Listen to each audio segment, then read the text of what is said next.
I've been told that anything with a bed and a bank is a water of the United States. One of the beauties of private property is that you buy property, you own it, and you can use and enjoy it. I've got little beds and banks all over this property.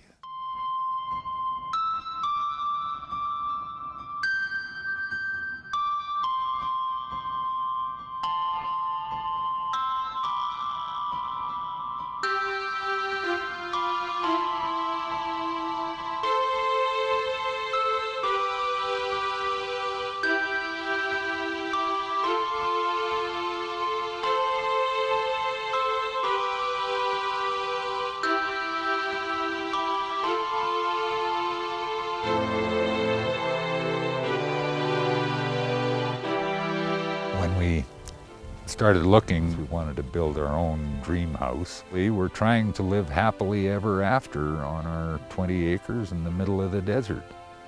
It's becoming more and more difficult. One of our goals at Pacific Legal Foundation is to work to protect property owners and their use and enjoyment of property, and to advocate for principles of limited government.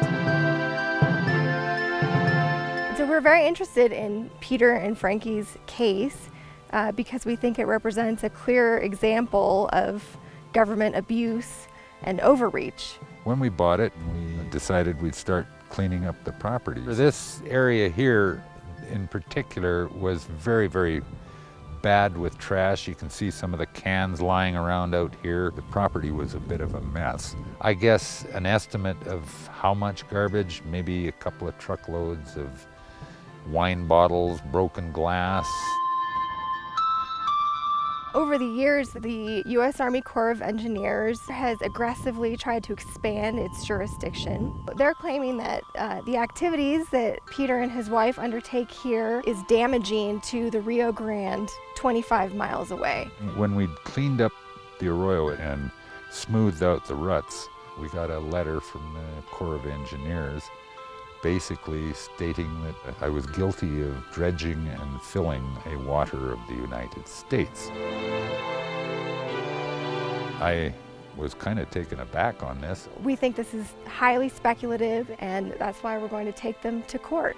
We're trying to be good stewards of the property and pass it on in better condition than when we got here. Pacific Legal Foundation has taken on the Smiths fight because we're very concerned about this example of government abuse. And we're concerned about stopping this now so that this doesn't happen to other people. Property owners are entitled to their day in court. I don't know what I'd do without Pacific Legal. For us to try and fight back against this is impossible. And without the help of Pacific Legal, we'd basically just have to give up. They've been tremendous. Frankie and I are retired senior citizens now, and they have agreed to represent me, and from all I can see, their past performance is excellent in this. This is all they seem to do, is protect constitutional rights.